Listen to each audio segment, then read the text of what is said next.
my presence is powerful and my authenticity makes a difference. Welcome to Teaching While Queer, where we are providing queer folks working in education with a community to feel less alone and unload the burden of identity politics so you can work and live as your authentic self. I'm your host, Brian Stanton. My pronouns are he, they. I am a theater pedagogue and educator in New York City, and I am so pleased to have you here. Please enjoy Teaching While Queer. In our conversation today, you will discover practical strategies for promoting inclusivity and empathy in educational settings. You will learn how authenticity can empower both educators and students alike, and gain insights into navigating challenges and biases with grace and understanding. Sean, how are you doing today? I'm doing wonderful. How are you? I am so good. Do you mind sharing with us who you are, where you're from, all that good tidbits? Absolutely. I'm from Connecticut. I work in Hartford, Connecticut. I'm 28. My pronouns are he, him. I've been experimenting with he, they recently just to kind of see how that feels. I teach fifth grade. I just finished my fifth year teaching, and I'll be going into my sixth in the fall. I love that. I also love that you're testing pronouns because I think that's so necessary, and it's a part of the process people don't realize is you got to see what fits and what doesn't fit, right? Yeah. And it can always change. It's always fluid. Yeah. Absolutely. It can change. Nothing. I said this in a class recently that I was taking for grad school, and someone sewed it onto a tote bag and sent it to me. But Yeah. it ties into this conversation, which is like everything that I thought was hard lines is actually watercolor. It flows and it changes and it's not rigid and it's not hard and it's not strict. Yeah. That's beautiful. Actually, watercolor. Yeah. Even like I feel like as an adult, I feel like there's a lot of like pressure to like set like hard boundaries around things. And when I talked to my therapist about that once, she like told me that not all about like boundaries even can be fluid too. So I feel like that's, just part of that like rigid thinking that like depending on the boundary, like even those can blend a little bit. Absolutely. And also I needed to hear that when like my first year teaching, because I went into it with like walls, unscalable walls. And then my students were like, hate him. And to like chisel away at those top edges of those walls so that way I can allow a little bit of myself out to allow a little bit of them in. Definitely. So for sure. Kudos to your therapist for getting that to you earlier in your teaching career because shoot, I needed that. But let's talk about you. That's what we're here for. Okay. What was life like for you as a queer student?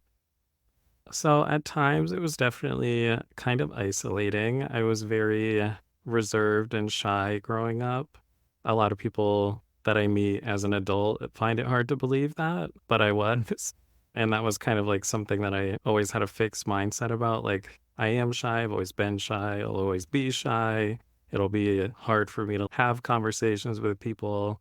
Growing up, it was easy to feel excluded in a lot of ways just because I wasn't as social as I felt like I was expected to be. I think before learning how to deal with my queerness, I felt like I like had to teach myself how to have conversations with people because it was kind of not normal. I had to remind myself that I need to respond and ask a question to carry it on. And then after kind of teaching myself how to do that at the same time, probably around middle school, when I was becoming more aware of my differences in terms of my sexuality, I tried to do a lot I didn't have the language to necessarily label anything, which I think is still unfortunately a common, because I feel like there was always a part of me that knew that I was different, but I didn't know what that was, or I was afraid of it. So I tried to change the way that I talk to people, change the way that I dress, change the people that I hang out with to seem more normal, more straight acting, more popular. I think just growing up with not having a huge group of friends and feeling through media that that's what every kid should want. I definitely had to teach myself how to do a lot of things. Um, and then that was kind of like through high school. Um, Throughout it all, I did enjoy school, and I think I had some teachers that saw me for who I was, and that definitely helped me through when I couldn't necessarily open up to peers in the same way. And then when I went to college and started kind of teaching myself my own history, my community's history, and kind of opening up more and coming out, I think is when I started to push back on those things a lot in my head. But it was a lot of worrying about what other people thought about me and trying to meet other people's expectations in K 12. Yeah, I can definitely relate to a lot of what you talked about. The only thing is that I've gone backwards. I used to be very gregarious and outgoing, and granted, I host a podcast and I have these conversations with people, but it's like you and me, and that's a lot different than like being out there in a big room. And it's so funny because I used to be like very outgoing, and people even now struggle with the fact that I am relatively introverted. Hmm. And so I go by, I'm not here for the binaries. It's all watercolor. I'm an M. I will get out there and talk to a mass group of people, and then I will go into my room and sit in silence for a little bit. Yes. The thing that I think really resonates is this idea that when we were younger, some of the language existed, some of it didn't. We're exploring binary in a completely different way and having a Hmm. completely different conversation about gender than when I was young. This language exists now. There was language that existed when we were children, but no one talked about it. And so we were stuck with the idea that we're just different Hmm. and Yeah. not knowing what that means or whether or not it's okay. And largely, a lot of people get that being different is wrong. There's something Right. wrong with you. And so that's the messaging that we're all getting, but no one's sharing the actual vocabulary, the actual thing that it is that is comprising of you, as opposed to I'm just different. Yeah, definitely. And I feel like that contributes to it being such like a taboo subject to talk about, especially in schools, but even with other people from different generations, older generations, kind of having that ingrained too, that it's not something that should be like suppressed and kind of glazed over when we talk about it. I feel like verbalizing and having a dialogue about things is very helpful. So, definitely, I think just the way that I grew up, I was very observant. Still think of myself as very observant, and I feel like I can process things very quickly, which can be overwhelming as a teacher, but also helpful in certain situations. When I'm interacting with a kid, it can be easy for me to understand what they need right away or what they're trying to say without really saying it. So I definitely lead with a lot of empathy and understanding and just like a general sense of inclusion and warmth, just because I know that those were things that I would have benefited from growing up, not just in the classroom, but in the world. I think there's always kids or situations that resonate more with me because I see myself in that situation and I want to try to change the narrative as to how that would have ended or how that would have gone if I was in that situation when I was in school, and hopefully just be more open and honest and authentic. I think that's really become some of the main focus of my work in the classroom.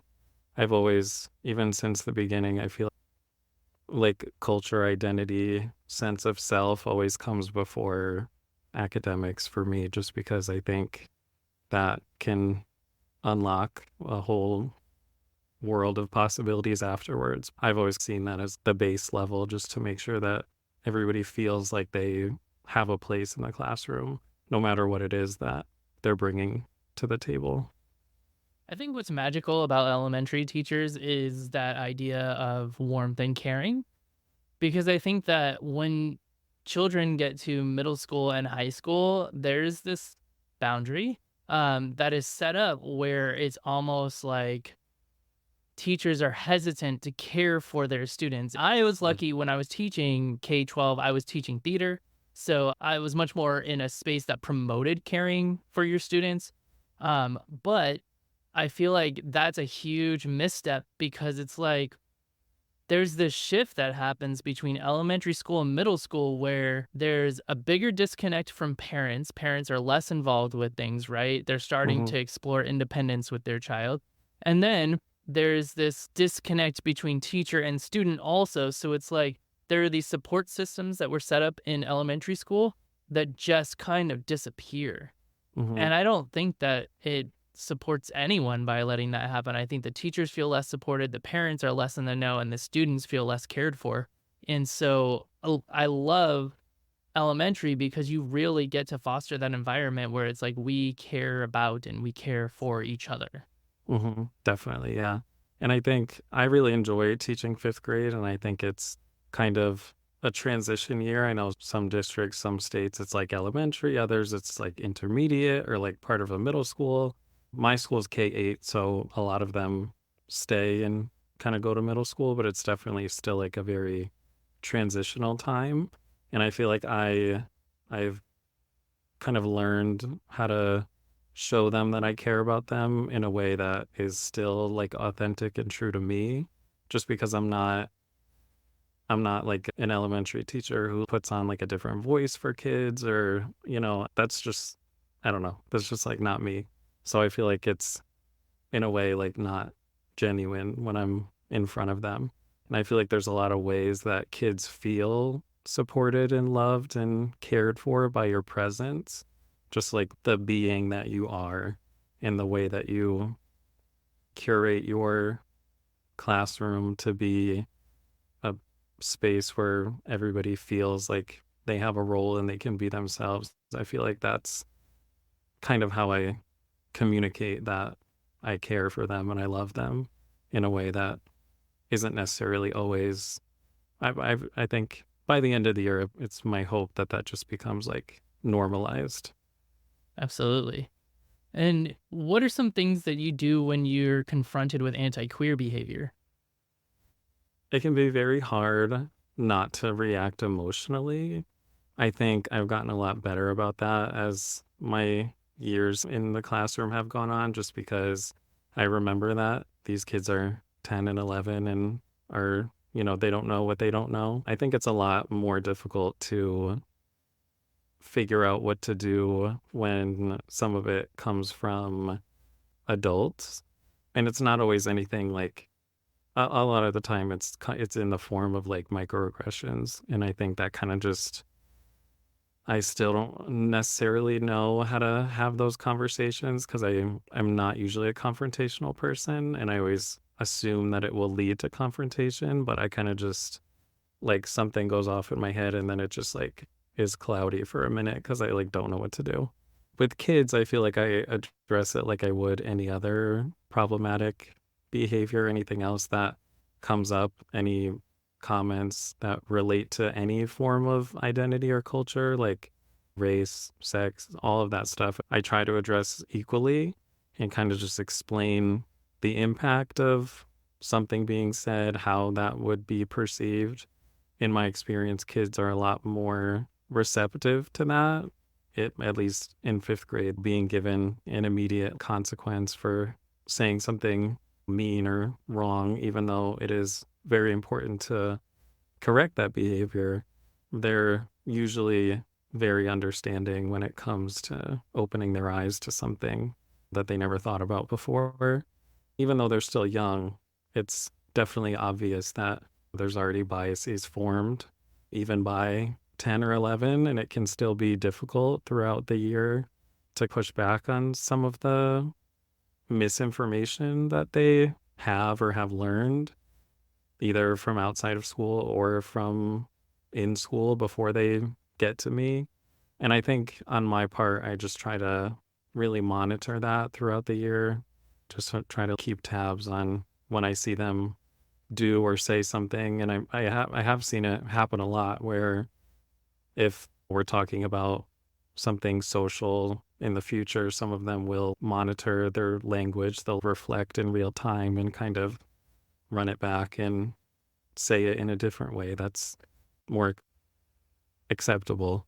I feel like explaining why or how is the biggest thing in a calm environment, and having a classroom community set up that's very calm and values conversations like that. I spend a lot of my time, if something that I think is really important comes up, I'm going to pause and we're going to talk about that because it's too important to just gloss over, especially when it has to do with identity politics and stuff. I think that's usually how I bring it up. I feel like I've also run into kids just because they see me and I usually look very openly queer, which there's not one way to look or be anything, but to them, I feel like they pick up on that and they know not to say anything. But of course, it still comes up during transition periods and recess and more unstructured time. I think just always going back to it and never just letting it go. I think a lot of the time it can be tempting to move on, but I feel like that usually means that it'll eventually continue somehow. I agree with that. And I would say give that advice to the middle school and high school teachers because I heard a lot when I was teaching in high school of students just believing that teachers turn a blind eye whenever Hmm. there was some sort of discriminatory bullying happening. And I just think it's so important to address it because you're absolutely correct. If you don't, it's just going to keep on happening. Hmm. Yeah, And you'd definitely. mentioned that you are creating, at least for your students, an idea of what a queer person could look like. And Hmm. that has to do with your own authenticity.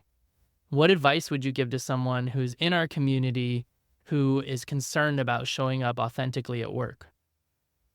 It definitely can be really difficult to do that and find a way that is safe and the best way for you to do that. I first realized that it could be an issue when I was in college and we were talking about it in a social studies methods class. And I asked myself the question, what happens if we're in a school environment and kids or adults don't agree with who you are? How do you address that? Because it's part of you. From then on, it was always conflicting and in my head about how much of myself do I share? How much of myself do I express in the classroom? Over my 5 years, there have been noticeable changes each year in the way that I've shown up as my authentic self. I think definitely just taking it one step at a time, not to expect immediate change overnight. It can be a very gradual process as you test what works for you. In my experience, something that I was very nervous about at the beginning of my career, now just being visible and disrupting the environment that I'm in on a daily basis by being that representation is a very powerful feeling. And I think for me, that is something that drives me now to continue to show up every day and be a representation of that authenticity, of queer excellence, of queer visibility, representation. I think it's hard just because knowing the state of things across different states, it can be a very like safety, like job security thing to feel like it's not possible to be authentically yourself. But I think also just finding people, whether they're in your school building or not, that can support you and can listen and just taking it one step at a time and supporting you. I've always thought, even from the beginning, if I was to ever be questioned about anything, I always had a reason why I was doing or saying what I was doing. And it was always for the benefit of kids. And I always just like told myself if anybody were to ask me, then I would have that reason. And then if they had anything to say about that, then, well, I guess you don't want me to do what's best for our kids then. But I think a lot of the time too, the fear is a lot more powerful than the freedom that you'll feel just from in little ways, like starting to like express yourself more. I love that. I've heard that a couple of times, and I think it's such a powerful thing to just remind people that you don't have to do everything at once. You can do little Yeah. things to be authentic every day, and that's going to help you out. And what I think is so interesting about what you were just saying is this idea of like, well, shoot, it's gone. All That's right. okay. Move on then. That's okay. Another therapist recommendation because a lot of my time in therapy is talking about school stress We naturally. love therapy recommendations. Yes. Say every day of the school year, I say affirmations with my class. One of the recommendations was to write some for myself, but then a later recommendation was to bring the ones that I write for myself into the classroom to say with kids too. Two of my favorite ones that I wanted to share were my presence is powerful and my authenticity makes a difference. I say those with kids and they're on sticky notes around the house too. I feel like those really get me through a lot just in terms of validating being myself. My presence is powerful, and my authenticity is. Makes a difference. My presence Yeah. is powerful, and my authenticity makes a difference. So, my question for you is, in your experience throughout this time, what can the educational community do to be more inclusive of queer people? I think there's a lot of things that can be done. I think on an individual basis, just even if someone is an educator or works in a school and they're not queer, just having the knowledge and the ability to provide representation in some way, just like all different identities and cultures and everything that falls under that identity umbrella should be represented. I know picture books are a great first step. I've also always thought that picture books are for adults too. I was taught in college that picture books almost have more meaning than novels sometimes because authors have to fit less words into a shorter book. So they really have to be very mindful about the words that they choose to use. So I really value teaching with picture books, and there's a lot of great picture books about queer identities and queer stories out there. I also think on a bigger level, just more, I go back and forth because, I don't necessarily think queer people should be asked to do the educating all the time, but I think it would be nice. I know in my district, my PD is strictly academic, like math, literacy, or science throughout the whole year, and we don't really get anything other than that. So I think that would also be a great way to start because I know that there are organizations out there that provide resources like that. I think that would be helpful. Reminding the education community as a whole that these things are, especially like queer identities, are not something that you can disagree with. I think the notion of freedom of thought goes a little too far sometimes when it comes to who people are. And I don't necessarily think people like to hear that all the time, but you can't disagree with a person. Obviously, in a lot of ways, it's misunderstood as like a choice or a lifestyle, and that's not something that you have a say in. So I feel like just kind of gently reminding people that these are human rights and issues and just human being qualities that we're talking about.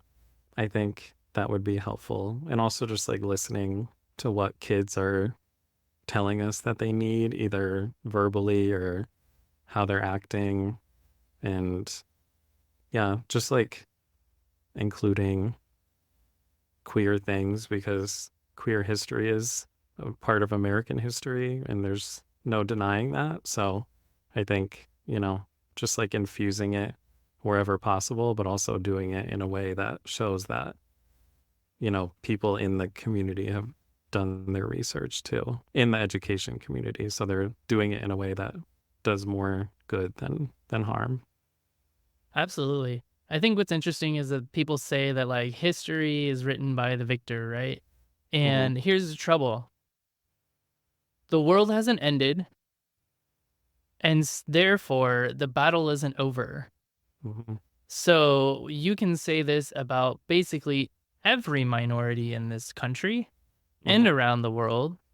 There is a certain class of people who has decided that they're going to write the history and erase the rest of it from us, but we are Hmm. all here. And Right. us not being in your history book does not change the fact that we have history and that history informs how we live our presence. That's very, very true. I love that because it's, I feel like a lot of people think that all of these queer terms and all of this stuff is very new, but it's just, it's something that people were just talking about more. And I feel like social media plays a role in how much more widespread all of these conversations are, which I think is helpful. But at the same time, I think, especially in the classroom, because kids bring into the classroom everything that they, I think, just, as educators, making sure that we're not letting the same kind of misconceptions or stereotypes continue to exist.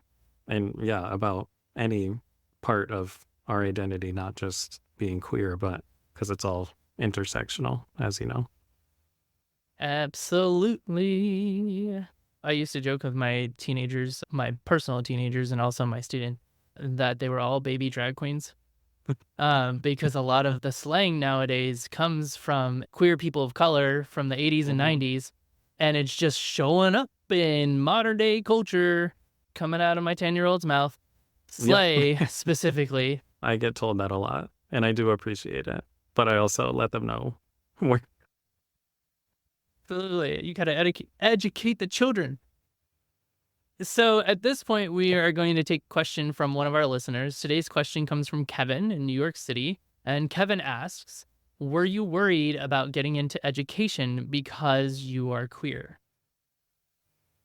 I would say not at first. I think the reason that I wanted to become a teacher, an elementary teacher, is when I was a senior in high school. I did like an internship in my neighbor's third grade class, and I just really enjoyed working with the kids and getting to know them and just being in that environment.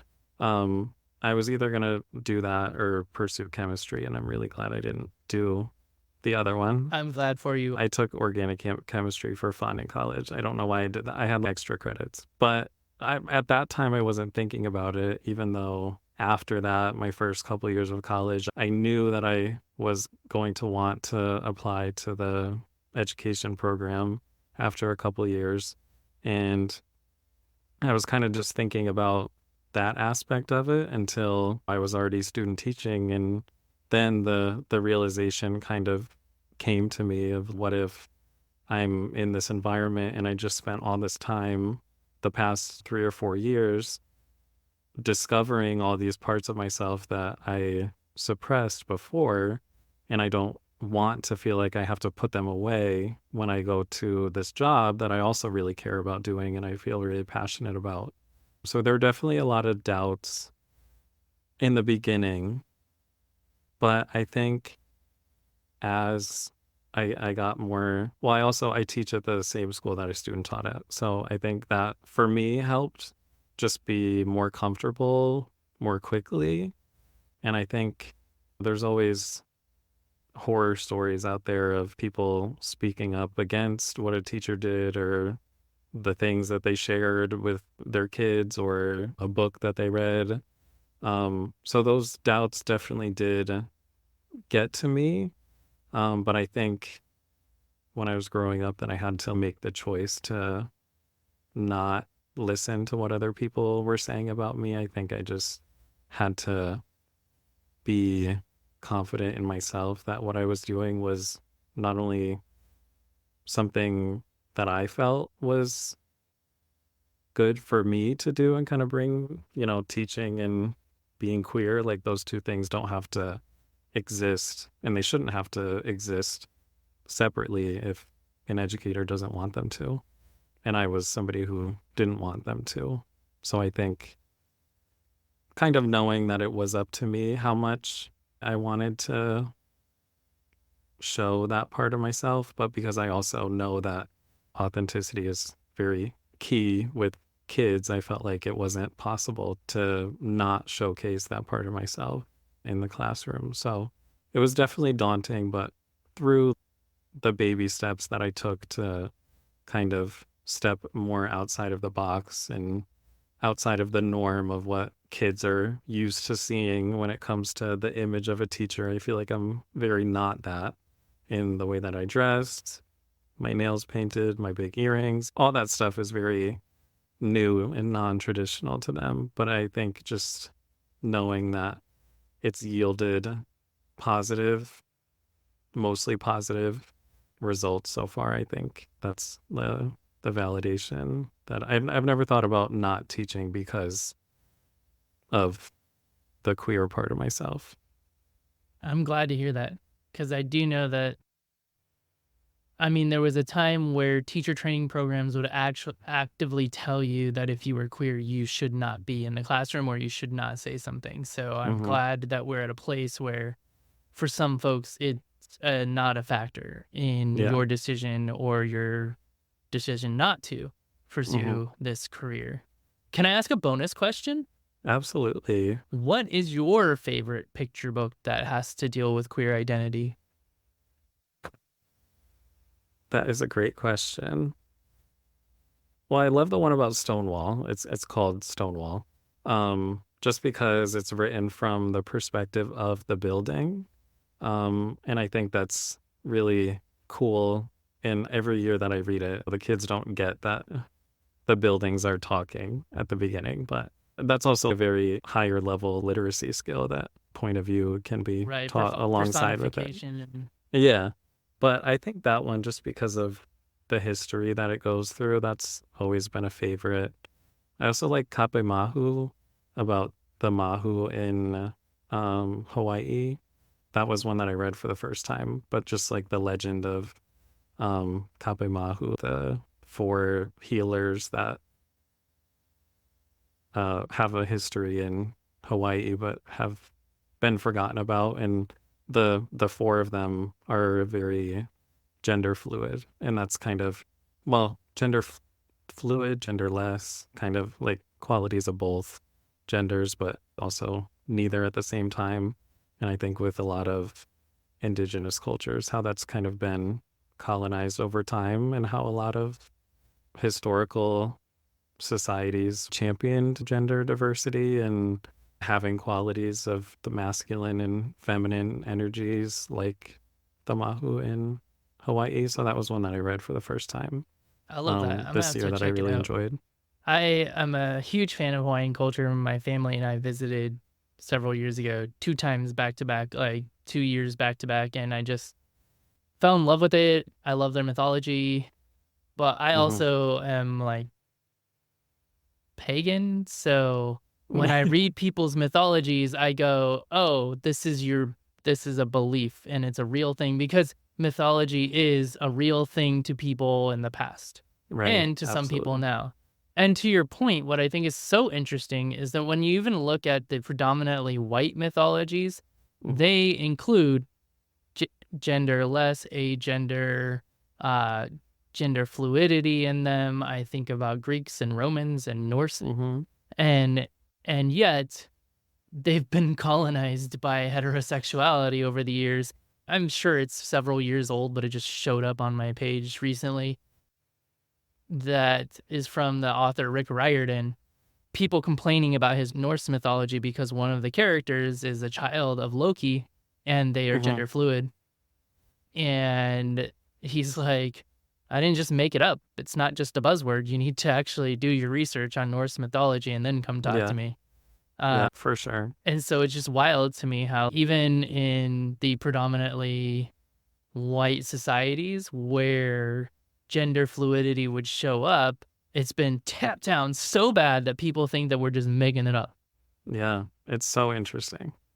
So interesting. I'm definitely going to check out that book though, because I love all things like mythology and specifically Hawaiian mythology. We did a whole book of the gods and goddesses with my kids, and we went to different places and talked about what the gods Yeah, and goddesses represent and the volcano and whatnot. So I'm super, that's awesome. That, thank you. And thanks for the recommendation because I'm definitely going to check that out. of But also, course. thank you for spending your evening with me. I really appreciate it. I've fully enjoyed our conversation. I think that aside from like dolphin trainers, because I used to work at SeaWorld, that like Oh, elementary teachers provide some of the like, they have kind of like the coolest jobs. yeah. And the fact that you lead yours with care and heart just makes it all that much better. So thank you for what you do, and then also for spending your time with me. Of course. Well, that's really interesting because orcas are my absolute favorite animal. So I would love to talk more about that too. And he said it at the, oh God, I forget the awards, but he made a speech at the end. He left with by saying, if you have the power to make people uncomfortable and get away with it, do it. So that's what I wanted to end with, just because I think that it is also something that has been empowering me lately, especially in the classroom. But I really appreciate being here. It's been so much fun. In today's conversation, we talked about practical strategies for promoting inclusivity and empathy in educational settings. We learned how authenticity can empower both educators and students alike. And we gained insight into navigating challenges and biases with grace and understanding. Thank you for joining us on this episode of Teaching While Queer. Connect with fellow queer educators and your favorite guests on our online community at www.teachingwhilequeer.org. New community members receive a free resource focused on creating an inclusive classroom environment. Have a great day.